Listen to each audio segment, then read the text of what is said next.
के गो मेहरारू के भरल बाजार में गो सोनार जी टोक देते रहे भैया। औरतिया कहती अपना पति देव से कौन पति की राह चलिला तो रोकेला सोनार सैया जी। गीत के बड़ा अच्छा लाइन बा कि राह चलिला तो रोकेला सोनार सैया जी। तो काहे अनतिया गढ़वला उधार सैया जी।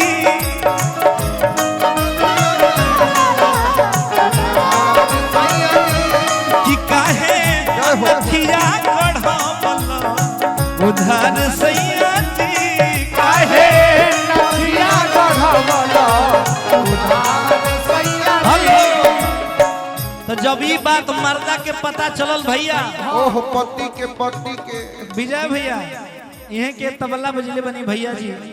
जब मर्दा के पता चल गई कि हमार मेहरारू के भरल बाजार में केहू छेड़ दिले बा, तो बताई हतना मर्द थोड़े नॉर्मल होला लोग। जब ओकर मेहरारू केहू छेड़ तब ओकर जियल धिकारे नु बा। गीत के भाव बा मर्दा कहता जब पता चलल तब भइल चमके मार धनिया।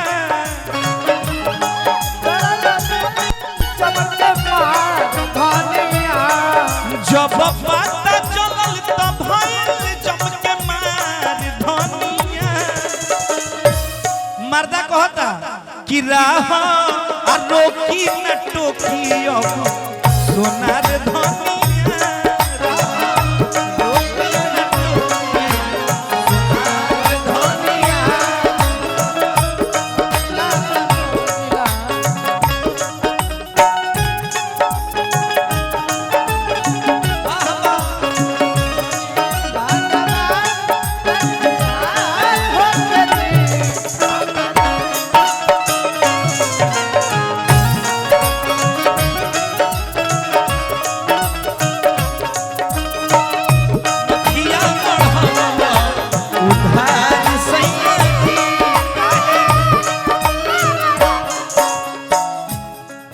औरतिया कहती है ये राजा जी चाहे बाजार में हम भंटा किने जातनी चाहे मुरई किने जातनी उद्धव से आके कहता काहे हो उधार कहिया चुकैबू।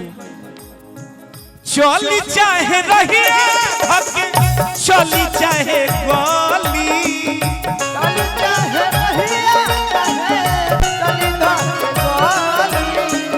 कहेला की है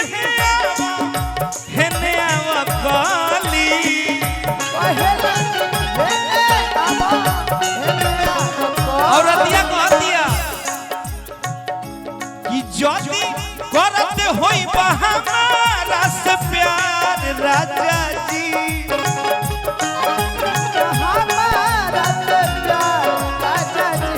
कि जदी करते होई हमारा से प्यार राजा जी।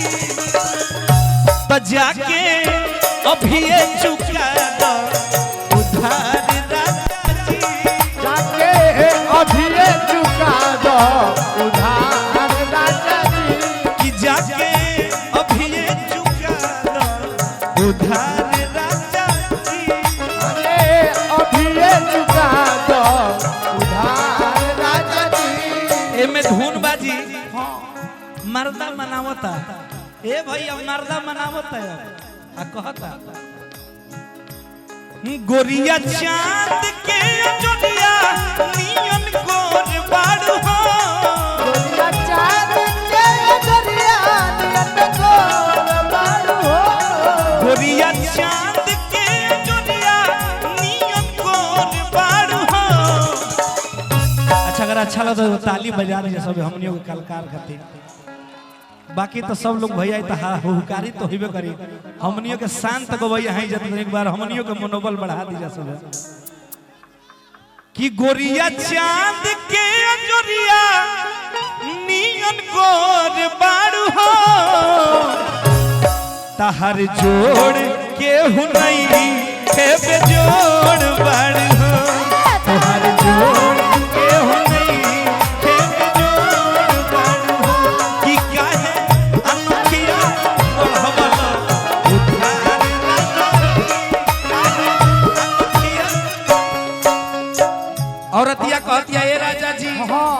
हम चाहत नहीं कि जब हमार लड़का फैका हो जाए अमृत भैया तब रउआ घर से हमार बाहर जाए तब तक हमके अकेले मत छोड़ी लड़का फैका होई त जइहा तू बाहर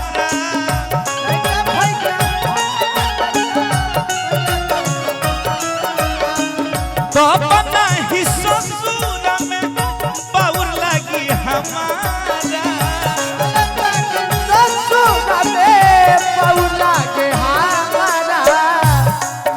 ऐसे मत धर के पगली ना तो काले चढ़ा दिया सब भैया हमारे सब लोग चढ़ा दी अमित उपाध्याय भी हुए बेहाया कि ज्योति करते होई हमारा से प्यार राजा जी जाति करत होई हमारा से प्यार राजा जी ज्योति करते होई हमारा से प्यार राजा जी जाके आयो भी चुका दो उधार राजा जी